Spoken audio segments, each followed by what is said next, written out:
So the other day, Crystal and I were driving down the road, my amazing wife. We were talking about life and a few other things in general. And I said, you know, honey, if you don't believe the best, you're definitely gonna see the worst. And I was like, ooh, that's a great video idea. Write that down. And so that's what I want to talk to you today about, which is believing the best. You know, this morning I woke up and I had a choice. Is today gonna be great or not? See, how we believe and how we see things really affects our day-to-day lives. And I've discovered that if I'm believing something that is not true, if I'm not believing the best about a person or a situation or my job or what I have to do today, I will see the worst. I'll project the worst on it. And there's actually an amazing passage in the New Testament. It's actually in Philippians 4:8. I'm going to read it to you right now. It's pretty cool. It says, finally, brothers and sisters, whatever is true, whatever is noble, whatever is right, whatever is pure, whatever is lovely, whatever is admirable, if anything is excellent or praiseworthy, think on those things. And if you think about our social media culture we live in right now and the negative trolling nature, I mean, just go to Twitter, take a look at people when they say something and how they respond to it.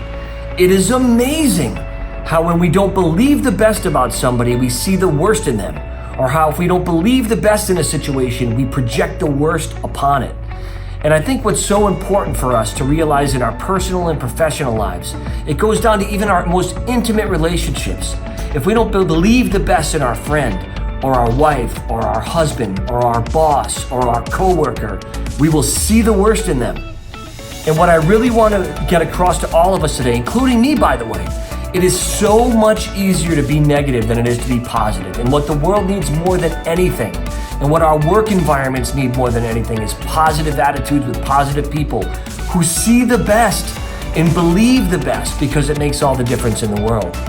So if you're thinking about even our doctors that work in practices, you know, you're a practice manager, or you're someone that just works in a medical practice, you know, how you believe what about the doctor you work for or the practice you're in will help you either see positive or you'll see the worst in them. And at the end of the day, we have to look at the world with a bright lens and see things the way they're meant to be, pure, noble. Things are good. Not everything is as bad as you think it is. Although also things aren't always as good as you think they are either. But either way, it's really important because this is the bottom line, man. If you don't believe the best, you're gonna see the worst in people. And that's not healthy for anybody, including yourself. And I need to hear that this morning, and I wanted to share that with you. Thanks for listening.